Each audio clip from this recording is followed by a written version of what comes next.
Room 129. Read aloud. If roast beef could fly.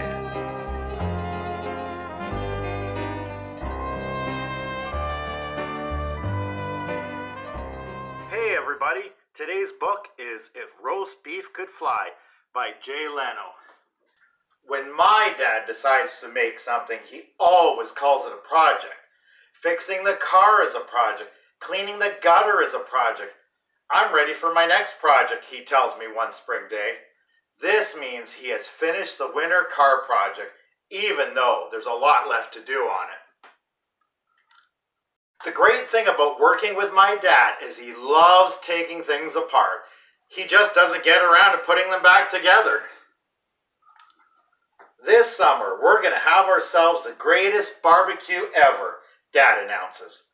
No more charcoal, no more lighter fluid. We're going to build a patio deck and get us a rotisserie. I smile. I have no idea what a rotisserie is, but Dad sure is excited. Come on, son. Grab Bruce. Let's go to the hardware Supermax store. The little hardware store in town was never good enough for the project Dad wanted to do. No, we had to drive 60 miles to a giant superstore because everything my dad and his side of the family did was big, even dinner. My dad's side of the family is Italian. Every Sunday we have 400 pounds of meatballs, half a ton of spaghetti, a swimming pool's worth of sauce. Okay, maybe I exaggerate, but compared to my mom's side of my family, my dad's side is extravagant. My mom's side of the family is Scottish and thrifty. They like to save everything.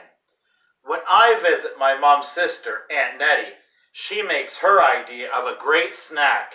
It's a can of warm soda and a dry biscuit called a scone. She keeps the soda in the cupboard because in her mind, to refrigerate even one can would somehow quadruple the cost of electricity. When she opens a can for me, there's always a long wheezing I say to myself, flat, warm cola. For my dad, everything had to be the biggest and the best. That's why when we get to the store, Dad starts giving orders to everybody. Okay, we need 500 bricks, 200 pounds of cement. Son, you tell the clerk about the rotisserie's equipment.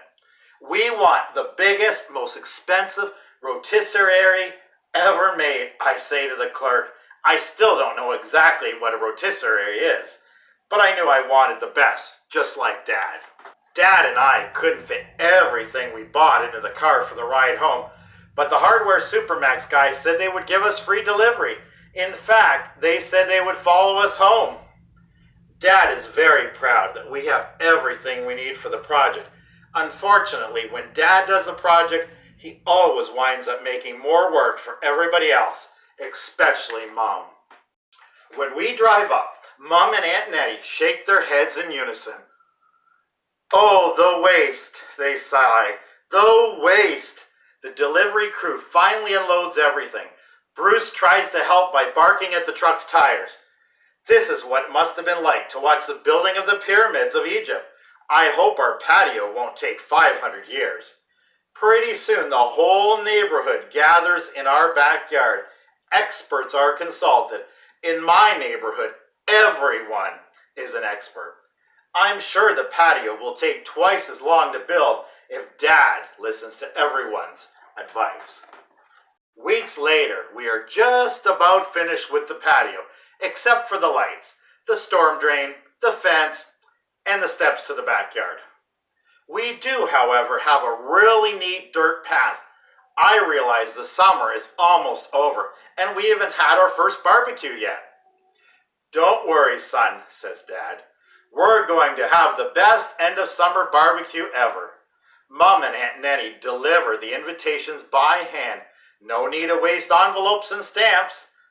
At last, the night of the big party arrives. In my mom's eyes, if there is anything worse than wasting money, it is showing off, which is something my dad and I love to do. What butter way to show off than by making a grand entrance into the party. Ta-da! Unfortunately, I do not realize the banister is so steep. I begin to pick up speed at a tremendous rate. It's a good thing we bought too much cement.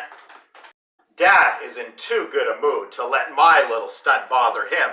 He helps me up and smiles. Look, there are Aunt Nettie and Mom bringing out the biggest roast beef I have ever seen.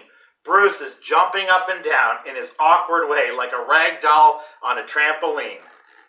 The neighbors fall silent. Dad flicks the switch on the rotisserie.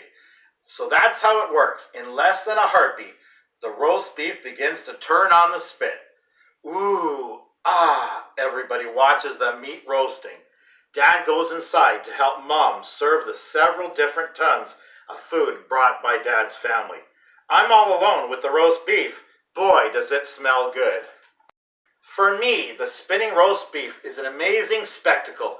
Juice is dripping, fat is sizzling, the spit is making little metallic ee noises as it turns.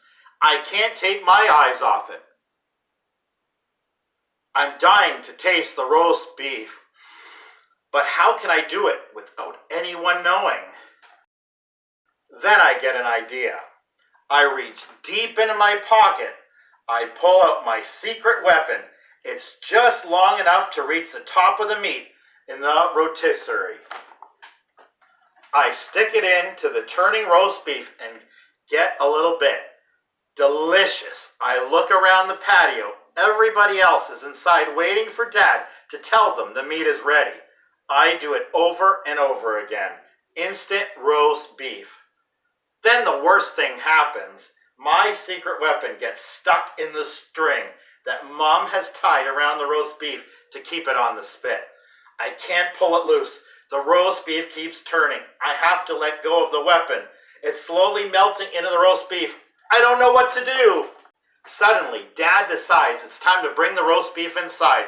The backyard is dark. Everybody is hungry, even Aunt Nettie. We all sit down to watch Dad carve. Oh boy, he shouts, a new patio, a new rotisserie, a beautiful day. Dad starts to slice the roast beef. Hack, hack, hack, hack with the knife. He can't cut the meat. The dining room is silent except for the sound of the knife. It sounds like Dad is sawing wood, but I know it isn't wood. It's plastic! Dad shouts. A big chunk of my comb falls into the plate and goes clank. The meat underneath it is all pink. Dad starts breathing hard like he's going to explode. What the heck is this? He bellows. Very quietly, I whisper, it's my secret weapon. What's your secret weapon? He roars. It's my comb, I say. Your comb? Dad picks up the roast beef like a football and throws it out the window. Everybody is just standing there, mouth open, stunned, or maybe just hungry. Look, shouts Aunt Nettie as the roast beef sails through the air, out of nowhere, as if in slow motion, as graceful as LeBron James going up for a rebound. Bruce leaps across the sky and catches the roast beef, gently cradling it in his jaws before gliding it back to the earth. For some reason, Dad is smiling.